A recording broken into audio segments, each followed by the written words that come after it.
చేసిన పెద్ద పొరపాట్లు, సరి చేసుకోలేని పొరపాటు.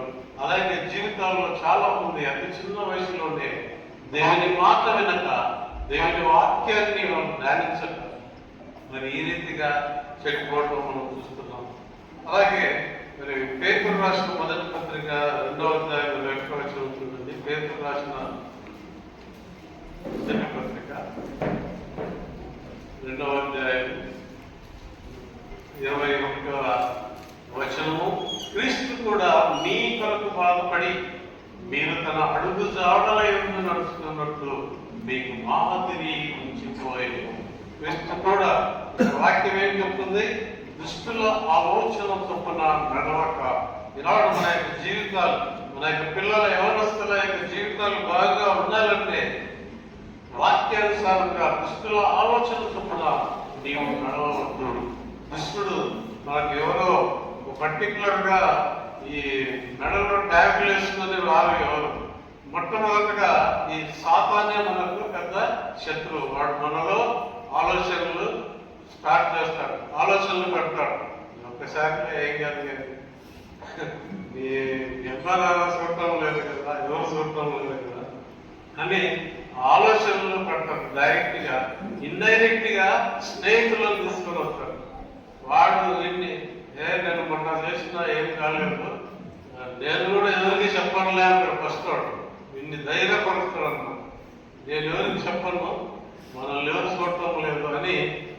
ఈ రీతిగా ఒకవైపు సాతాను ప్రేరేపించబడిన ఈ యొక్క దుష్ట స్నేహితులు వాళ్ళు ఆ విధంగా మొదలుపెట్టి జీవితాలే చిన్న వయసులో పాడైపోవడం చూస్తున్నాం. దుష్టుల ఆలోచన చొప్పున నడవడం. చదువుతున్న వాక్య భాగంలో పేదల భక్తుడు అంటాడు, క్రీస్తు కూడా మీ కొరకు బాధపడి మీరు తన అడుగుజాడలను నడుచుకున్నట్టు మీకు మాదిరి ఉంచిపోయింది. మాదిరి అంటే మోడల్. మనము ఈ బిజినెస్ ఎస్టాబ్లిష్మెంట్లలో ఈ పెద్ద పెద్ద మాల్స్ లో చూస్తుంటాం కొన్ని మోడల్స్, కొన్ని బొమ్మలు, లేకపోతే ఈ టీవీ యాడ్స్ లో కూడా చూస్తుంటాం. వాళ్ళు ఏం చేస్తారంటే ఈ బట్టలు వేసుకుంటే అందరికంటే అందంగా కనపడతావాలి, ఈ బుట్లు వేసుకుంటే, ఈ శాండిల్స్ వేసుకుంటే నువ్వు బాగా బాగా నడుస్తావు. మనం నడిచేదే నడుస్తాం, అవి వేసుకుంటే వేరే నడిచేస్తుంది, స్లిప్ అయి కింద పడ్డప్పుడు కానీ తెలియదు. అలాగే ఈ యొక్క మోడల్స్ వాళ్ళ బిజినెస్ ప్రమోట్ చేయడం కోసము అనేకమైన మోడల్స్ మనం చూస్తుంటాం. అయితే వాక్యం ఏమంటుందంటే విశ్వాసులు ఏం చేయాలంటే మరి క్రీస్తు యొక్క అడుగు జాడల యందు నడుచుకున్నట్లు మీకు మాదిరి ఉంచిపోయింది. కనుక ప్రభుత్వ దుష్టుల ఆలోచన చొప్పున నడవక అనే మాట మనం చూసినప్పుడు, ఎప్పుడైతే యేసు ప్రభు యొక్క అడుగు జాడల యందు మనం నడుచుకుంటామో, నడుచాలంటే మరేమిటో కాదు కానీ దేవుని యొక్క వాక్యమై. ఎప్పుడైతే దేవుని యొక్క వాక్యానుసారంగా మనం నడుచుకుంటామో, ఎటువంటి మరి దురలవాట్లకు, ఎటువంటి వ్యసనాలకు మనం బానిసలు కాకుండా, ఎవరి ప్రేరేపణ ఎంత మన మీదకి వచ్చినప్పటికీ కూడా దేవుని వాక్యం ఎప్పుడైతే మనం ధ్యానం చేస్తామో ఆ వాక్యం మనం ఏం చేస్తుంది? మన మనసులో హెచ్చరిక చేస్తుంది. వాడు చెప్పిన మాట నువ్వు వింటున్నావు, ఇది తప్పు.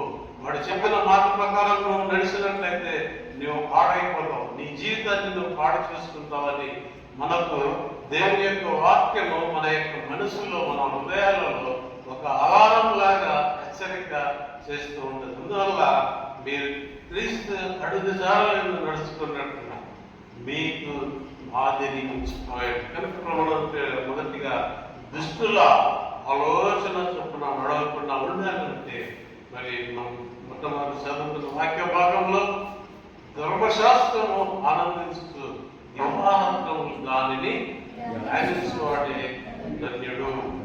కనుక ఇక రెండవ మాట మనం వచ్చినట్లయితే ఇక్కడ నిలువక ఎక్కడ? పాపుల మార్గంలో నిలువక అనే మాట మనం చూసుకుంటున్నాం.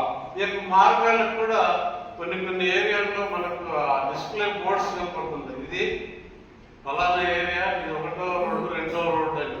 అయితే ఇక్కడ ఈ యొక్క ఈ బోర్డ్స్, సైన్ బోర్డ్స్ కానీ ట్యాగులు కానీ ఏమి ఉండవు. ఇది మంచి మార్గము, ఇది పాపుల మార్గము అని ట్యాగ్స్ కానీ బోర్డ్స్ కానీ ఏమి ఉండవు. మనము నిర్ణయించుకునే వాటిని బట్టి మనం ఏ మార్గంలో నడుస్తున్నామో అది తెలుస్తుంది. అలాగే ఇప్పుడు మనము ఒక యోసేపు యొక్క జీవితాన్ని మనం గమనించినట్లయితే ఆదికాండము 39వ అధ్యాయము 9వ వచనం చూడండి. ఆదికాండము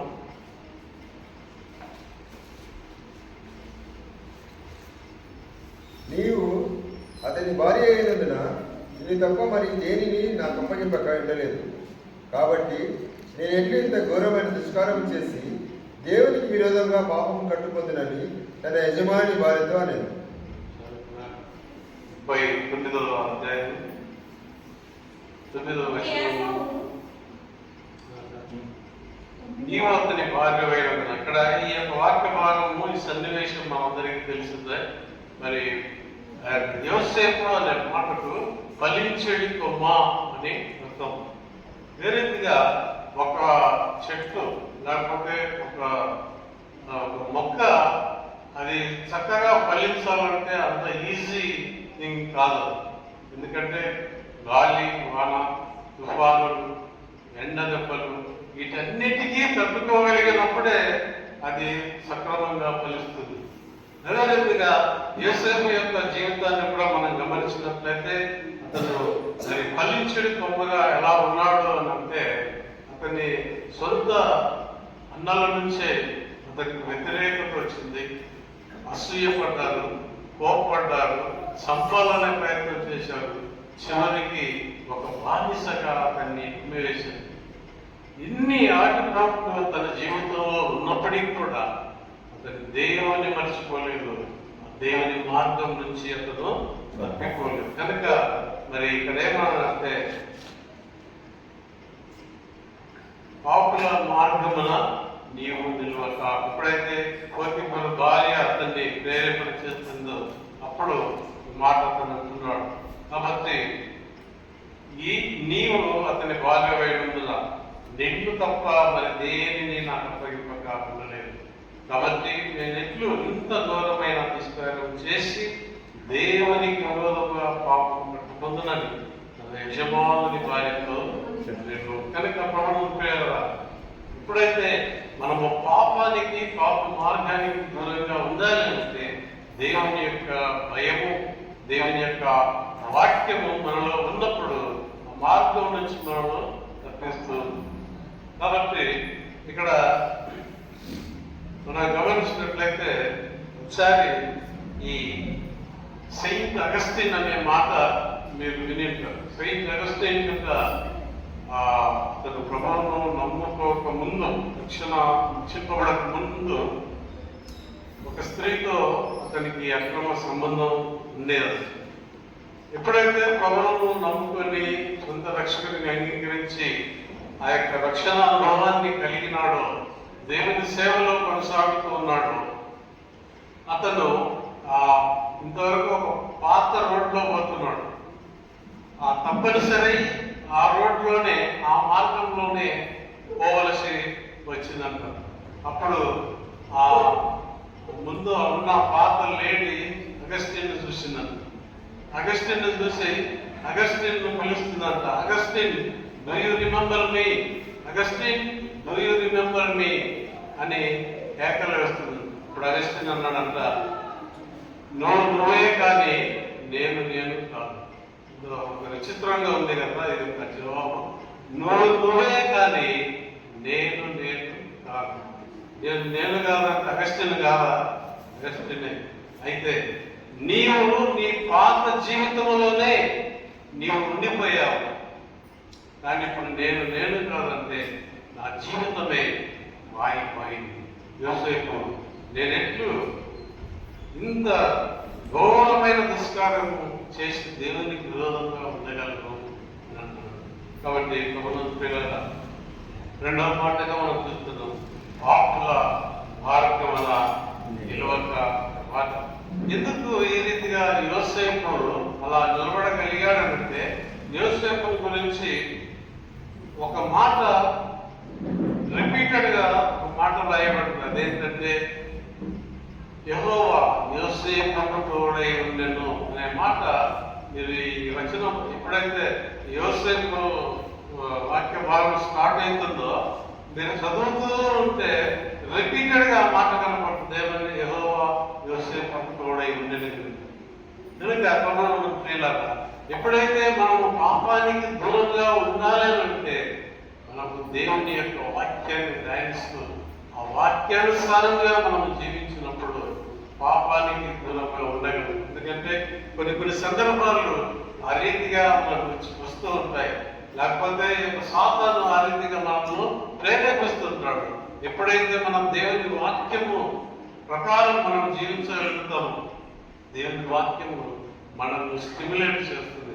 ఇది తప్పు కదా, ఇది పని చేయకూడదు కదా, ఈ మార్గంలో నీవు వెళ్ళకూడదు కదా అని దేవుని వాక్యము మనల్ని హెచ్చరిస్తూ ఉంటుంది.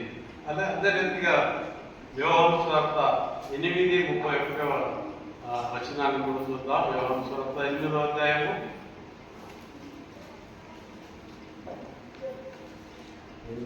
31వ వచనం. కాబట్టి యేసు